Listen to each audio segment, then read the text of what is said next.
I'm at Barbour live in Eastridge, where a multi-county police chase ends after starting in Georgia. Shots were fired. I'll have the very latest coming up in a live report. Channel 3 Eyewitness News at 11 starts right now. With coverage you can count on. In Whitfield County near Tunnel Hill, police started to chase a robbery suspect. Now that chase went all the way up I-75 onto I-24. They had 4 different law enforcement teams come in. They swept this building from every angle, and they were doing that to accomplish 2 things here. 1, of course, to make sure that everyone inside the building was safe, and 2, to make sure if there were any other possible shooters. I'm sure, Callie, that there's still a lot of tension in the air for those working in the hospital tonight, especially for the families too, knowing that this sad event took place in such a public setting. Parents say it's one thing to be fighting gang activity out on the streets, but it's another when it makes its way into the schools. Yeah, David, well, of course, the immediate issue here, you can see it right behind us, all of these downed trees and power lines. It caused a bit of an obstacle for emergency officials trying to get in here. Yeah, the good news here, when I first got on scene, they told me mainly walking wounded, a lot of cuts from flying debris, but other than that, no serious injuries, so that is the good news here today.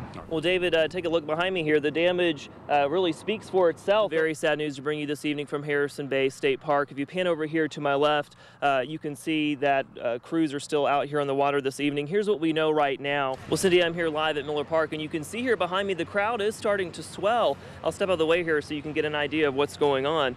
Several people are here with signs and hoodies showing their support for Trayvon. That is right, David and Cindy. Some very interesting developments here tonight with the Scotty Mayfield campaign. Even though Chuck Fleischman has been declared the winner of the 3rd Congressional District, Mayfield has not officially conceded despite that vote gap between him and Fleischman. It's Friday, a lot of folks getting that paycheck, cashing those in, also hoping to cash in on the dream or the fantasy, depending on how you look at it, of taking home more than $500 million. Man, what is going on? Don't mind us, David. We're just strutting away here at the Bessie Smith Strut, having a grand old time. Yeah, you're waking up this morning. This is the headline you're going to be seeing everywhere: Obama again. And I'm joined by my buddy Nolan this morning. Now, is this a celebratory cup of coffee, or are you drowning your sorrows this morning? Drowning my sorrows. Oh, there you go. There's some genuine reaction for you. I'm joined right now by my shopaholic friend Kay. And Kay, tell me, what was your game plan this year? You were telling me earlier you're crazy.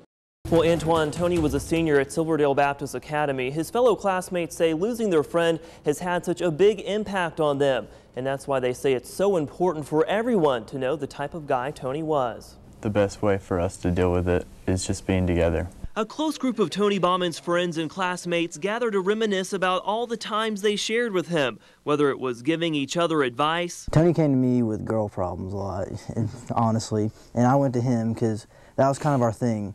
And or laughing about recent funny memories. This past week, me and Tony, we actually have been, before school every day, we'd go and we'd steal coffee from the library upstairs. Ask any of Tony's friends to describe him and you'll hear the same things. He was a selfless, loving, dependable guy. He was genuine, he was one of a kind. He was funny, carefree. He was such a caring guy.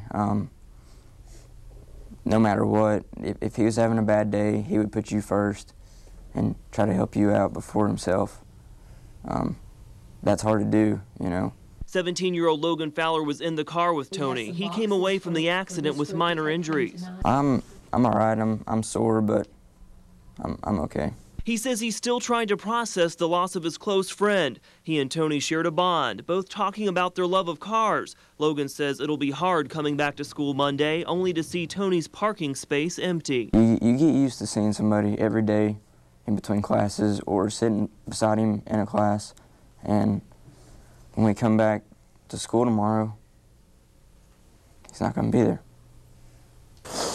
It's been pretty rough. Thomas Leslie played soccer with Tony and considers him a brother. He says he's relying on the support from his friends to get him through. Thanks to these guys right here,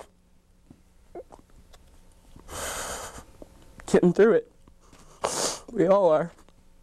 And when students go back to class Monday, they'll be encouraged to turn to their faith for comfort. We want them to know that many things go away, but that love never dies, never goes away.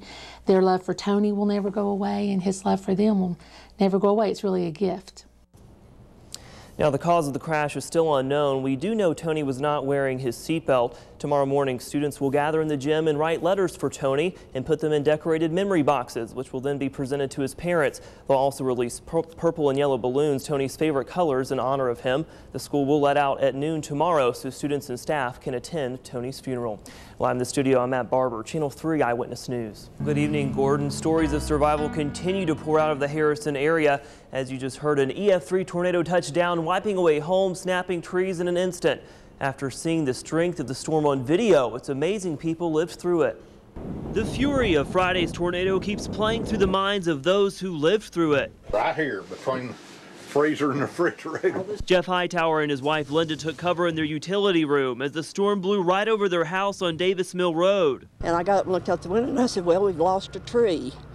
And when I came outside, I saw we'd lost a lot more than a tree, but we were blessed. We're all alive. I just can't understand why it's still standing. All we lost was a roof. You know, a lot of other people in real homes lost their whole home. Just down the road, Bill McPherson and a friend saw the storm rolling in. We decided to walk down to the lake to get a better view, which probably wasn't the wisest thing to do. Video surveillance on McPherson's property captured the tornado from 4 angles as it hit Shorttail Springs Road. McPherson took off running as soon as he realized the monster storm was churning toward him and his house. They happened to be rolling and happened to have a battery backup, so they kept rolling after the storm, too. The view of his front yard went from this to this in a matter of seconds, trees falling and debris flying. Maybe got 10 steps.